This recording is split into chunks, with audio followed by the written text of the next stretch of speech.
So I was in this psych ward, and they had like group counseling sessions that would run a few different times a day. And ordinarily, I'm the type of person that would rather die than go to those. And because I didn't feel like I was especially the correct demographic to be in a psych ward. There were a bunch of like weird suicidal kids who were nice, but kind of suicidal and weird. And I ended up going to these counseling sessions anyway, just because it was so boring. I think they engineer psych wards to be so incredibly boring. You have no choice but to like open up and start talking to people.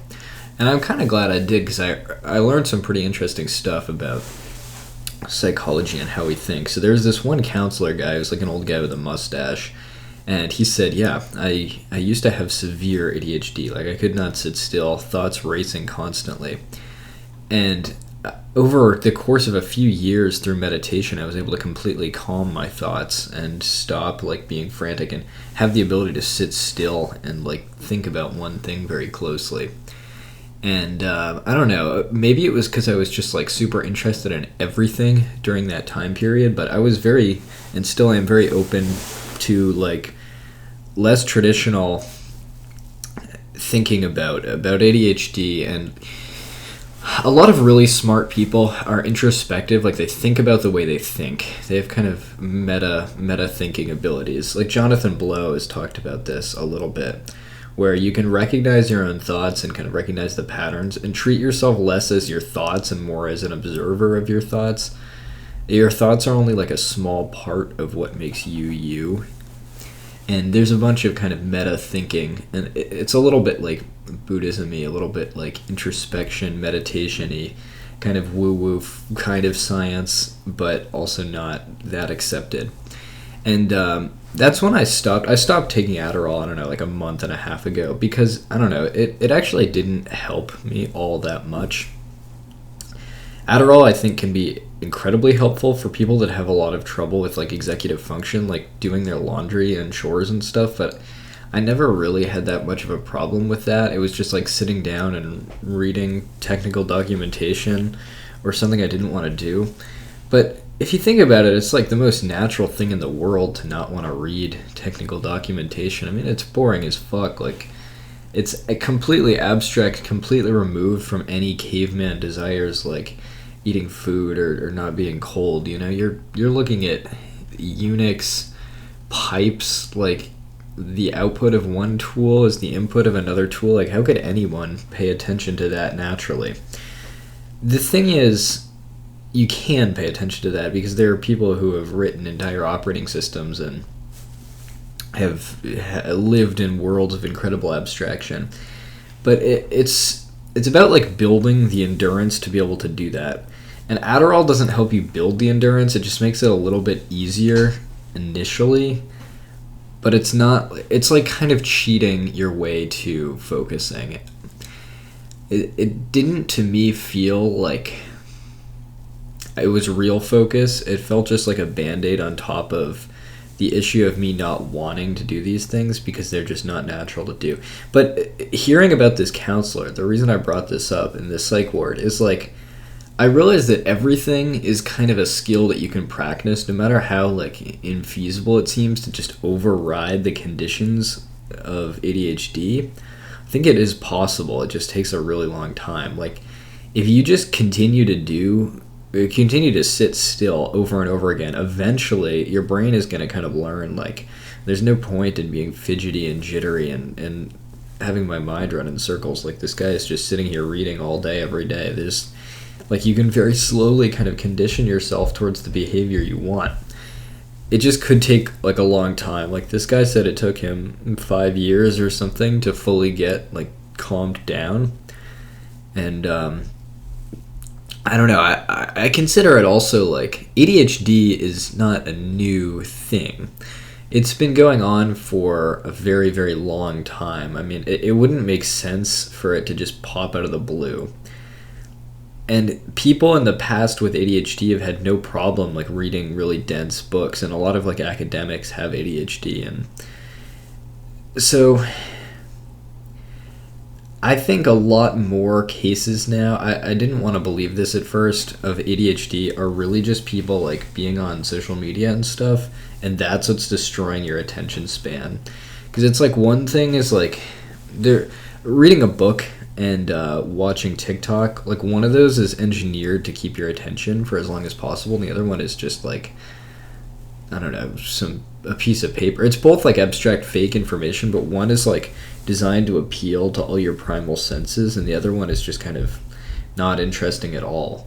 So when people like get frustrated, oh, I can't focus on reading this book, I can't focus on XYZ thing, and you see like a bunch of academics and stuff flawlessly doing it, it's easy to assume that it's like you have some kind of problem mentally that like prevents you from doing it. And it's just like, not really, it's a matter of practice, because your habits currently are so cued towards short-term gratification that all you really have to do is like spend a month practicing reading, and then all your like ADHD focus symptoms will actually just go away. And it's not really, I don't know. Another thing is like I was diagnosed with ADHD, but the process of that was I go to my primary care physician who's not even like trained formally as a psychiatrist, and I was like, I'm kind of having trouble focusing on some of these classes that are completely brain dead. And he was like, all right, yeah, take some Adderall. So there's 2 classes, there's Ritalin and Adderall, and we'll start on Adderall. And then he just gave me Adderall. And it's like, basically, there was no resistance to that. It was just literally just me saying I'm having trouble focusing. And who doesn't have trouble focusing? I mean, even PhDs I know are just like really, really smart people also have like all the normal vices that you do and that kids our age do. It's like one of the smartest professors I know like is also like just watches like sitcoms all day. But he's like one of the most cracked philosophy professors I know. He went to MIT. And yeah, it's like, it's kind of just inherently hard to focus on reading abstract material. And it's also kind of like weird to expect that you should just be doing that 24/7 and forget that like you're basically just a caveman in fancy clothes. And it's like completely against your nature to do that stuff. And like taking medication to conform to that is just, it didn't even really work for me, to be honest. Like, I don't know. I think ADHD is totally real, and I think Adderall can definitely help a lot of people with it. But yeah, I'm not sure if you're someone who's like so dedicated to focusing on stuff that you're reading Vim manuals for fun. It's like it doesn't really help you. Adderall like will cover executive functioning problems that will like destroy your life, but if you have good habits built up, it doesn't really matter, to be honest, like what you're focused on. I mean, I don't know, I could be completely wrong, I'm not a psychiatrist, but that's my 2 cents on it. I never really felt all that like I feel like I would just take Adderall and then focus on the things I was going to focus on anyway, and not really do it all that much better. But it's like so hard to tell from an internal perspective.